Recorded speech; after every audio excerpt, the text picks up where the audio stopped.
William wound जो कि एक बहुत ही पावरफुल पर्सनालिटी थी साइकोलॉजी में, इन्होंने सिर्फ साइकोलॉजी की पहली लाइब्रेरी ही नहीं स्थापित की, बल्कि इन्होंने ये भी बताया कि साइकोलॉजी में हमें क्या पढ़ना चाहिए। इन्होंने फोकस किया कि हमें साइकोलॉजी में कंटेंट ऑफ कॉन्शियसनेस को एनालाइज करने पर ज़्यादा फोकस करना चाहिए और इसके एलिमेंट्स पर हमें ध्यान देना चाहिए और हर एक एलिमेंट्स के बीच में रिलेशनशिप कैसा है इस पर हमें ज़्यादा फोकस करने की ज़रूरत है। और ये कंटेंट ऑफ कॉन्शियसनेस को एनालाइज करने के लिए इंट्रोस्पेक्शन का सहारा लेना चाहिए। इंट्रोस्पेक्शन का मतलब ये हुआ कि व्यक्ति अपने कॉन्शियस एक्सपीरियंस के बारे में डिटेल में जो काउंसलर होता है उसको बताता है। अब ये कॉन्शियस एक्सपीरियंस क्या हो गया? तो कॉन्शियस एक्सपीरियंस में वो optical illusion, sound, visual stimuli के बारे में बताता है और इसी को स्ट्रक्चरलिज्म के नाम से जाना जाता है। लेकिन जल्द ही स्ट्रक्चरलिज्म को चैलेंज किया फंक्शनलिज्म ने। फंक्शनलिज्म के जो फाउंडर है उनका नाम है विलियम जेम्स। विलियम जेम्स का कहना है कि हमें कंटेंट ऑफ कॉन्शियसनेस पर फोकस ना करके फंक्शन ऑफ कॉन्शियसनेस पर फोकस करना चाहिए। अब कंटेंट ऑफ कॉन्शियसनेस पर फोकस क्यों नहीं करना चाहिए? क्योंकि जब क्लाइंट अपने काउंसलर को इंट्रोस्पेक्शन के थ्रू अपने एक्सपीरियंस, कॉन्शियस एक्सपीरियंस के बारे में बता रहा है तो वो बहुत सारी बातों को छिपा भी सकता है।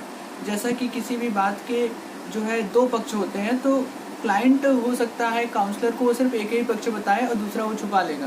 इसके कारण कॉन्शियसनेस को या फिर कॉन्शियस एक्सपीरियंस को ठीक तरीके से समझ पाना पूरी तरीके से संभव नहीं है। विलियम जेम्स डार्विन के नेचुरल सिलेक्शन से बहुत ही ज़्यादा प्रभावित थे। ये कॉन्शियसनेस को इंसानों का एक विशेषता समझते थे और विलियम जेम्स कॉन्शियसनेस को यूनिक ह्यूमन कैरेक्टरिस्टिक समझते थे। इसलिए इन्होंने फंक्शन ऑफ कॉन्शियसनेस पर ज़्यादा फोकस किया। अब फंक्शन ऑफ कॉन्शियसनेस से क्या मतलब है? फंक्शन ऑफ कॉन्शियसनेस का मतलब ये हुआ कि कोई भी इंसान जब बाहरी दुनिया में बदलाव होते हैं, उसके सामने चैलेंजेस आते हैं, तो वो कैसे उन चैलेंजेस का सामना करता है। जैसे कि पहले लोग गूगल से सर्च करते थे, आज लोग चैट जीपीटी से सर्च करने लगे हैं। तो चैट जीपीटी के आने से ढेर सारे इंजीनियर्स थे, उनके सामने एक चैलेंज आया, तो फिर उन्होंने कैसे उन सब चीज़ों का सामना किया। यही है फंक्शन ऑफ कॉन्शियसनेस। उन्होंने अपने आप को किस तरीके से समझाया, नए नए स्किल्स जो है अक्वायर किए होंगे, तो ये जो है फंक्शन ऑफ कॉन्शियसनेस में आ जाता है।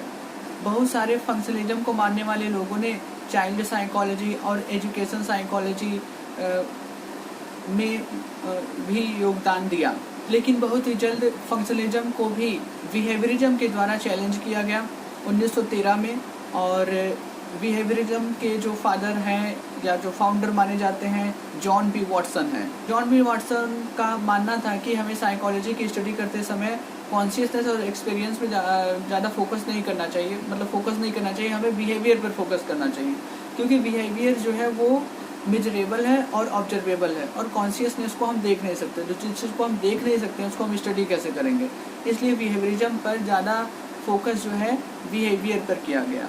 इस समय जो भी लोग स्ट्रक्चरलिज्म और फंक्शनलिज्म पर जो ज़्यादा रिसर्च कर रहे थे वो उस फील्ड में इंटरेस्ट अपना खोने लगे और बिहेवियरिज्म जैसे ही आया तो लोगों ने इस बिहेवियरिज्म को अडॉप्ट करना शुरू कर दिया।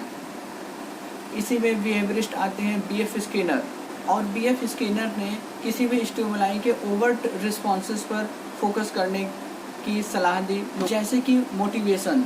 जैसे कि एक एनिमल जो कि कई घंटों से भूखा है और वो अपनी हंगर को मिटाने के लिए लीवर को प्रेस कर सकता है या फिर नहीं प्रेस कर सकता है, लेकिन हम उसी जानवर के हंगर मोटिवेशन को नहीं जान सकते हैं। स्किनर का मानना था कि हमें सिर्फ ओवर्ट बिहेवियर पर ही फोकस करना चाहिए, ऑब्जर्वेबल बिहेवियर पर ही फोकस करना चाहिए और इंटरनल स्टेट पर ध्यान नहीं देना चाहिए। इस तरीके से स्ट्रक्चरलिज्म, फंक्शनलिज्म और बिहेवियरिज्म के इस बैटल में 1930 के समय तक बिहेवियरिज्म इस फील्ड को पूरी तरीके से जीत चुका था। तो B.F. स्किनर ने ये सजेशन दिया कि हमें किसी के भी इंटरनल स्टेट के बारे में एजम्पशन नहीं देना चाहिए,